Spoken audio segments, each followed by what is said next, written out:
আপনারা দেখতে পাচ্ছেন এখানে দুইটি পাইপ কাটা হয়েছে, একটি এবং এখানে আছে আরেকটি। তো আজকে আমি আপনাদেরকে দেখাবো কিভাবে কপার পাইপ জয়েন্ট করতে হয়।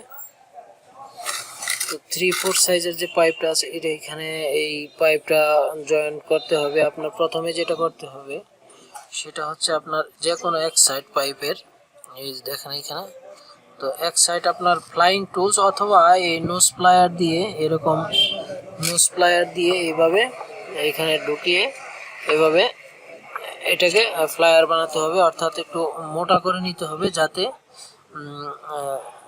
এই অন্য পাইপটা এখানে সুন্দরভাবে বসে। যেমন এটা এখানে এভাবে যাতে বসানো যায়, দেখেন সুন্দরভাবে বসে গেছে। তো এইভাবে যাতে বসানো যায় তার জন্য এটা এইভাবে করে নিতে হবে। তো আমি এটা বানিয়ে নিয়েছি। আর এটা হচ্ছে আপনার একটু চিকন পাইপ, অর্থাৎ এটা হচ্ছে কন্ডেন্সারের যে ডিসচার্জ লাইনের যে পাইপটা, এটা একটু চিকন থাকে, তো এটা ফ্লাইং করা যায় না। তো এটা জয়েন করার জন্য আমাদের এরকম একটি 3/4 সাইজের পাইপ ব্যবহার করতে হবে, যেটা আমরা এটার ভিতরে ঢুকিয়ে দিব। এইভাবে ঢুকিয়ে দোনো পাশে এভাবে কপলিং হিসাবে ব্যবহার করব এটাকে।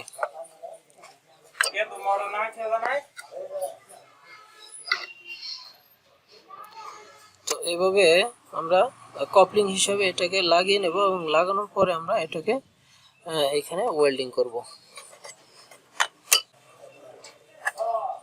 এটাকে এখানে বসিয়ে নিলাম। বসিয়ে নেওয়ার পর আমরা এটাকে এখন ওয়েল্ডিং করব। ব্রিজিং রড দিয়ে আমরা এটাকে ওয়েল্ডিং করব। তো ওয়েল্ডিং করার জন্য আমাদের যেটা করতে হবে, আমি প্রথমে বলেছিলাম আপনাদের কি লাগবে। তো এরকম একটি প্লেন শিটের টুকরা লাগবে, যেটা দিয়ে আমরা এটা এখানে এভাবে সাপোর্ট দেব।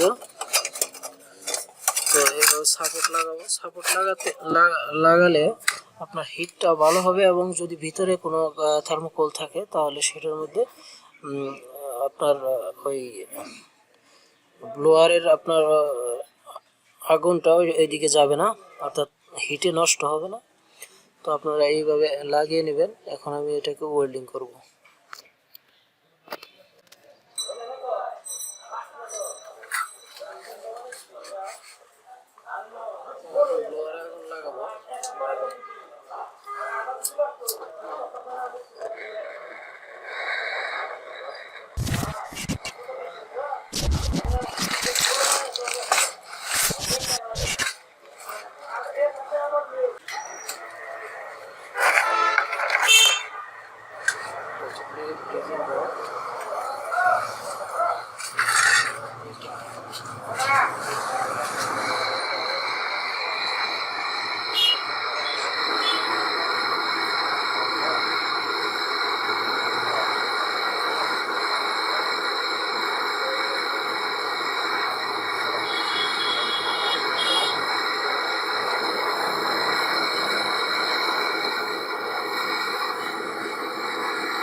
এখানে এখন আমি এই দুইটাকে পুরো ওয়েল্ডিং করে দিয়েছি খুব সুন্দরভাবে। এখন আমরা এটাকে প্রেসার দিয়ে আবার এটাকে চেক করবো যে আসলে কোনো জায়গায় এটা লিক আছে কিনা। আশা করি যদি ভালোভাবে করতে পারেন তাহলে লিক থাকে না। তারপরে আমাদের দায়িত্ব যে আমরা চেক করে নিব প্রেসার দিয়ে। তো এখন আসলে এইভাবেই একটি পাইপকে জয়েন করতে হয়। কপার পাইপ আমরা এইভাবেই জয়েন করে থাকি। তো এই ভিডিওটি দেখার জন্য সকলকে ধন্যবাদ। আর যারা সাবস্ক্রাইব করে নেই প্লিজ সাবস্ক্রাইব করে রাখুন পরবর্তীতে আরও ভিডিও দেখার জন্য। আর পাশে থাকা বেল আইকনটি অন করে দিন পরবর্তী ভিডিওর নোটিফিকেশন পাওয়ার জন্য। সকলকে ধন্যবাদ।